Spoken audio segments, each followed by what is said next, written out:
अस्सलाम वालेकुम नाज़रीन, प्रोग्राम सवाल तो होगा के साथ मैं हूँ आपकी होस्ट सुहाना राज। जब गरीब से नवाला छीन लिया जाए, जब गरीब से सेहत छीन ली जाए, जब गरीब के बच्चे से उसका बस्ता छीन लिया जाए, जब हर इंसान का जीना मुश्किल हो जाए, जब असमतें सरे बाज़ार बिकने लगें, जब खुदकुशियाँ बढ़ने लगें, तो हर ज़बान पर सवाल तो होगा।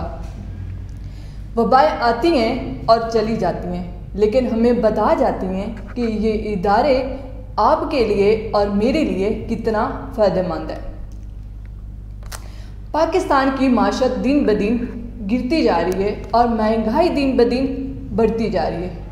मौजूदा हुकूमत इस पर काबू पाने में किस हद तक कामयाब होगी या हो सकती है, इस पर बात करने के लिए हमारे साथ मौजूद हैं सीनियर तजियाकार नवीद शहजाद साहब। जी सर, जी अस्सलाम वालेकुम। वालेकुम सलाम सुहाना, मेहरबानी आपकी, आपने मुझे प्रोग्राम में मदऊ किया। और सुहाना ने जो इंट्रो दिया है नाज़रीन, वो ऐसे लगता है कि सारी आवाम का दर्द आज सुहाना ने महसूस किया है, जो उसकी लफ्ज़ों में नज़र आया है। सुहाना ने कहा कि गरीब से जब नवाला छीन लिया जाए तो नवाला तो छीना जा रहा है। सुहाना, ये तो ग्राउंड रियलिटी पे जब आप जाएंगी, खाना पीना जीना सोना जागना सब कुछ डिस्टर्ब हो चुका है। आवाम जो है वो उस दहाने पर पहुंच चुकी है जो आप जिक्र किया आपने कि खुदकुशियाँ बढ़ जाएं। खुदकुशियों की यहाँ पर जो रेशो है वो बढ़ती जा रही है, बेरोज़गारी की रेशो बढ़ती जा रही है। असमतें लुटने की आपने बात की तो असमतें बिकने की आपने बात की, तो आप देख लें कि जराइम की शरह में सबसे ज़्यादा इस वक्त जो जराइम हो रहा है वो जिस्म फरोशी है। जिस्म फरोशी इस वक्त अरूज पे है। वजह क्या है? गुर्बत।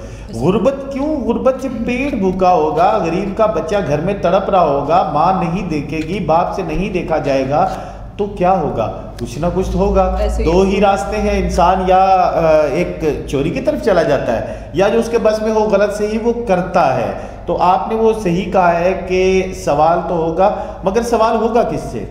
ये हुक्मरान तो बेहिस हैं, ये खामोश है, ये तो सत्तू पी के सोए हुए हैं, इन पे तो असर ही नहीं होता। सर, मैं आपकी बात काट रही हूँ। हुकूमत कहती है कि आप आटा छोड़ दें, चीनी छोड़ दें, ये सब्जियां लेना छोड़ दें, जीना छोड़ दें। अगर उनसे हुकूमत नहीं हो रही तो वो सीटें अपनी क्यों नहीं छोड़ देती? ये ऐसे है कि मैं मुंतखिब तो कहता नहीं हूँ, मैं तो चुनतखिब कहता हूँ। चुनतखिब ये इमरान जो है, वजीर जो है, ये जो स्टेटमेंट्स देते हैं ना कि चीनी छोड़ दें, भाई नवाला छोड़ दें, और भाई पहले 3 वक्त की रोटी मुयस्सर होती थी, अब गरीब 2 वक्त की रोटी भी नहीं खा पा रहा, और आप उसको कहते हैं कि ये छोड़ दे।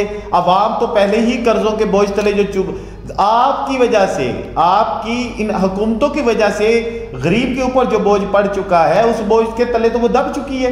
आप उससे और कुर्बानियां मांगते हैं। पेट्रोल की मद में देख लें कि आप उस पर बढ़ाते जा रहे हैं, उस पर है जीएसटी आपने बढ़ा दी है, आपने महंगाई की शरह को ऊपर कर दिया।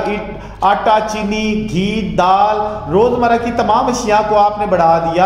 आवाम के ऊपर टैक्स आपने बढ़ा दिया, हर तरफ तो आपने टैक्स को बढ़ा दिया। बिजली महंगी कर दी, गैस महंगी कर दी, आपने तो जीना महंगा कर दिया। और अभी भी आप कहते हैं, कितनी बेशर्म ये अमल है जो आपका। आपने ये कहा है कि अवाम खाना छोड़ दे, पीना छोड़ दे, और भाई वो अवाम तो सारी कुर्बानियां दे रही है। आपने कभी कहा कि हमने अपनी तनख्वाह छोड़ देते हैं, हम अपनी मराद छोड़ देते हैं, हम पार्लियामेंट लॉजेस में रहना छोड़ देते हैं, हम अपनी गाड़ियों पे आना छोड़ देते हैं, हम अपनी तमाम वो मसरूफियात जो फजूलियात होती हैं, ऑफिस, मिनिस्टर की ऑफिस का खर्चा देख लिया आप, करोड़ों में मिल जाएगा। कभी आपने कहा वो हम छोड़ देते हैं, कभी आपने कहा कि हमने जो एयर टिकट का कोटा हमें मिलता है हम वो छोड़ देते हैं। सर जनाब मोहतरम, आप पहले अपनी कुर्बानी देना सीखे। अवाम तो कुर्बानियां दे रही है आपके लिए, आप ही की लारे फकीयों के ऊपर चल रही है। आप अजीब सी ये बात करते हैं सुहाना, ये बड़ी नाज़िबा सी बात है। नहीं सारी, ये अभी भी हुकूमत कहती है कि हमारे साथ अवाम कोऑपरेट नहीं कर रही। अब अवाम कितना कोऑपरेट करे? अवाम के पास कुछ नहीं है, फिर भी वो बेचारे उनके साथ चाह रहे हैं, कोऑपरेट कर रहे हैं। तो हुकूमत क्या चाहती है? अवाम अब यही करेगी। अवाम और किस तरह करे? 3 साल तो आपको हो गए ये बात, ये बाग, ये राग अलापते हुए, ये कहते हुए कि पिछलों ने ये कर दिया, भाई पिछलों ने ये कर दिया। अरे भाई, पिछलों ने जो किया वो चले गए, वो भी आप ही की जिम्मेदारी है। अगर वो चोर हैं तो उनको पकड़े, अगर उनके डाके डाले हैं तो उनको पकड़े, उनको अरेस्ट कीजिए, उनको जेलों में डालें। उनको क्यों बाहर घुमाते हैं आप? आप हुक्मरान हैं, वक्त के हुक्मरान हैं, आप उन सीटों पे बर्जुमान हैं जहां पर बैठ के आपने फैसले करने हैं। अगर आप फैसलों के बजाय अवाम ही के ऊपर बोझ डालेंगे तो अवाम और क्या करे। आपके साथ शाना बिशाना कब खड़ी हुई तो थी, आपके साथ धरने में खड़ी हुई थी, मारे खाई थी, शेलिंग सही थी, दिन रात सहे थे, दिन रात की वो सख्तियां सही थी।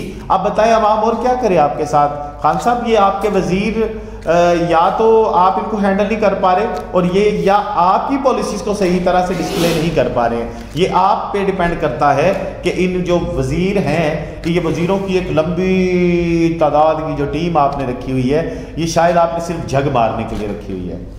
सर जी, मैं आपसे अभी आपने देखा जैसे कोरोना अभी थमा ही नहीं, तो ऊपर से एक और वबा आ गई जिसे हम वो डेंगू कहते हैं, तो उससे इतनी ज़्यादा मवात हो रही है, केसेस में इजाफा हो रहा है। तो आपके ख्याल में हुकूमत को इसके लिए क्या इकदाम करने चाहिए? हाँ देखिए सुहाना, उसमें ये है कि मैं बताता चलूँ कि डेंगू वबा जो है वो पिछली गुज़श्ता हुकूमत जो है वो उसमें भी आई थी, डेंगू की वबा तब भी आई थी।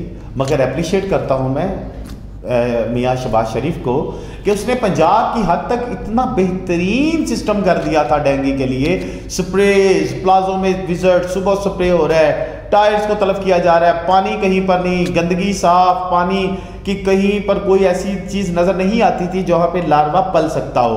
तो डेंगू तो हम कंट्रोल कर चुके थे। श्रीलंका की बहुत बड़ी टीम ने यहाँ पर आके अपना वर्क किया था और उसको वबा को कंट्रोल कर लिया था। ये शहबाज शरीफ की एक अच्छी हिकमत अमली थी कि जब डेंगू पेशावर गया था तो तब उन पेशावर भी हुकूमत केपीकी में जो था वो कंट्रोल नहीं कर पा रही थी, और शहबाज शरीफ ने उस वक्त पे भी कहा था कि मैं कंट्रोल करता हूँ। बात आती है मौजूदा हुकूमत की, तो मौजूदा हुकूमत को भी चाहिए कि वही डगर पर चलते हुए उससे ही शहबाज शरीफ से मदद मांग ली जाए, उनकी पॉलिसी को पर अमल कर लिया जाए, ताकि अवाम जो है एक पहले पिसी हुई है कोरोना की वजह से। कोरोना की वबा जो है हमें छोड़े नहीं जा रही, आड़े हाथों लेके बैठी हुई है, हमारा मुआशियत हर चीज़ तबाह करके रख दी है। तो अगर उस वबा के ऊपर एक और वबा डेंगू फैल गई और इन नाहल हुक्मरानों ने कंट्रोल ना किया, अपनी पॉलिसियों पर अमल ना किया, तो हम वो दिन दूर नहीं कि जब हम अपने बचाव के लिए खुद ही सब पॉलिसियों पर अमल करवाएंगे और इत्मीनान हमारा हुक्मरानों से बिल्कुल उठ जाएगा। सर जी, पता है कि इस वक्त हुकूमत को सब जितने भी पार्टियां उनको मिलके अवाम के लिए कुछ सोचना चाहिए, लेकिन वो अवाम के बारे में कुछ नहीं सोच रही, बल्कि आपस में उनकी लड़ाई खत्म नहीं हो रही, उनकी पार्टियाबाजी खत्म नहीं हो रही।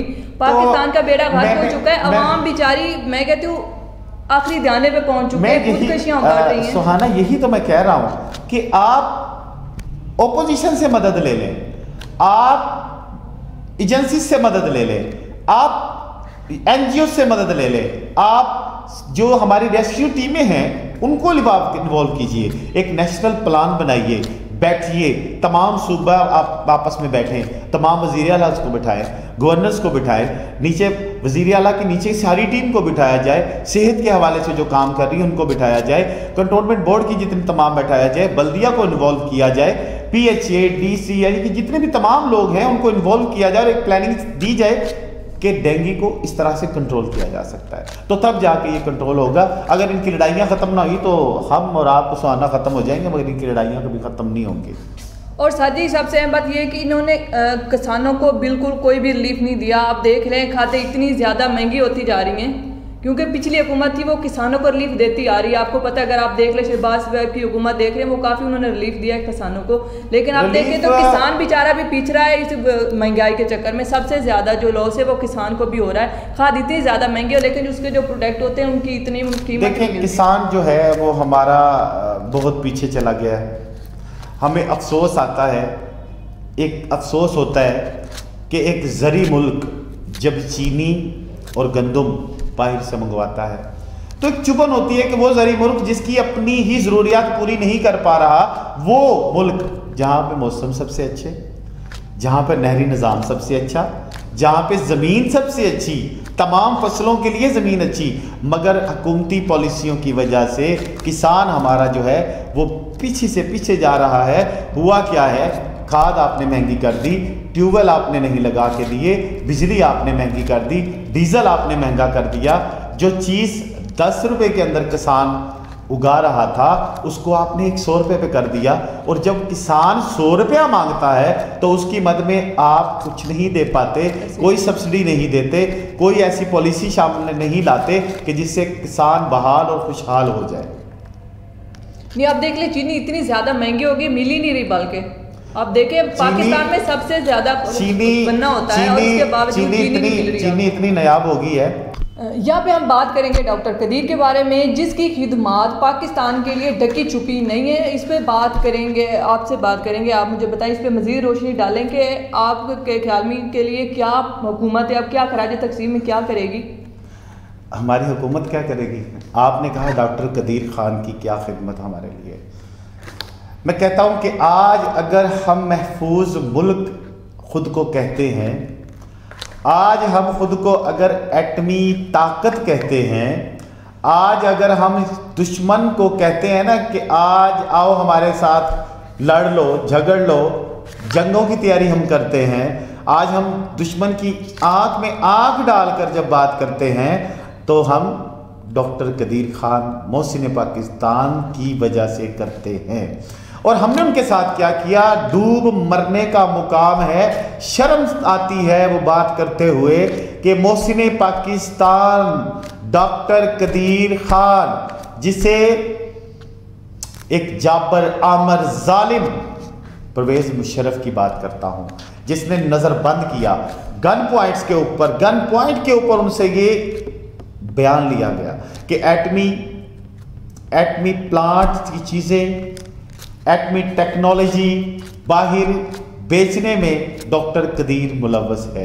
वो डॉक्टर कदीर जो एक लेविश जिंदगी छोड़कर पाकिस्तान की खिदमत करने आया और एटमी ताकत बनाकर पाकिस्तान को दम लिया, और उसके बदले में हमने क्या किया? उनको नजरबंद कर दिया, उनको उनके घर में ही सब जेल करार दे दिया गया, और इतनी सख्त के रोटी के असार में रखा गया कि हम जब सहाफ़ी उनके इंटरव्यू के लिए जाते तो ऐसा लगता था कि हम किसी और मुल्क में आए हैं और किसी और मुल्क के बाशिंदे को मिलना चाहते हैं और उसका इंटरव्यू करना चाहते हैं। डॉक्टर कदीर साहब अपने एक इंटरव्यू में कहते हैं कि मुझे दुख हुआ कि मैंने अवाम के दर्द को अपना दर्द समझा, मुझे दुख हुआ अवाम की दर्द को अपना दर्द समझा।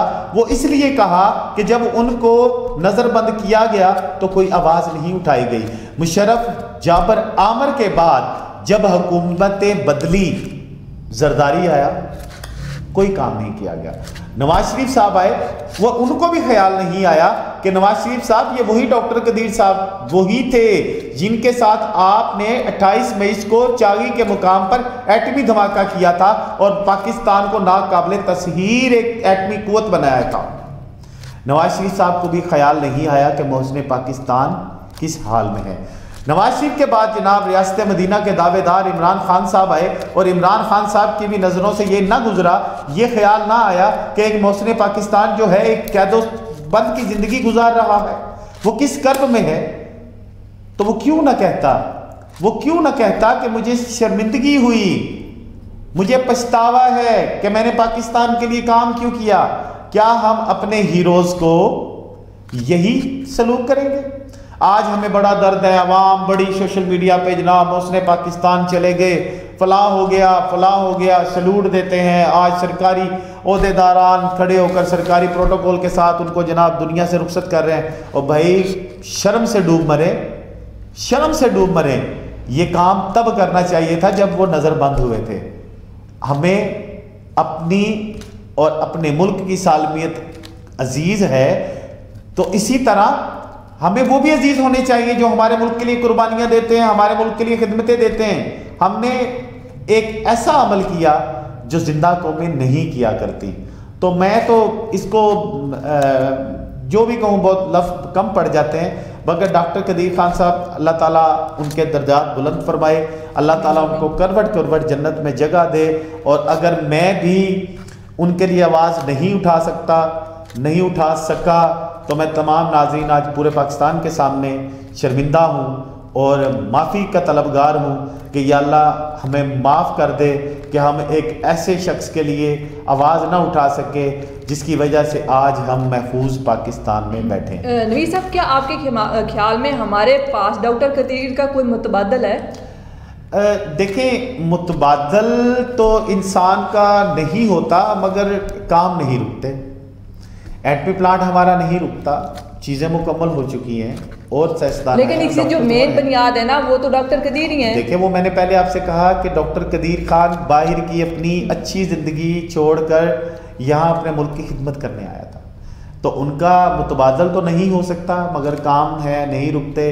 हम पाकिस्तानी हैं, हमने पाकिस्तान की ही बात करनी है, पाकिस्तान की इज़्ज़त की बात करनी है, मगर जो गलतियाँ, जो कोताहियाँ हमसे हुई हैं, हमें उनसे सीखना पड़ेगा कि हम अपने हीरोज़ को बिल्कुल भी इज़्ज़त नहीं देते।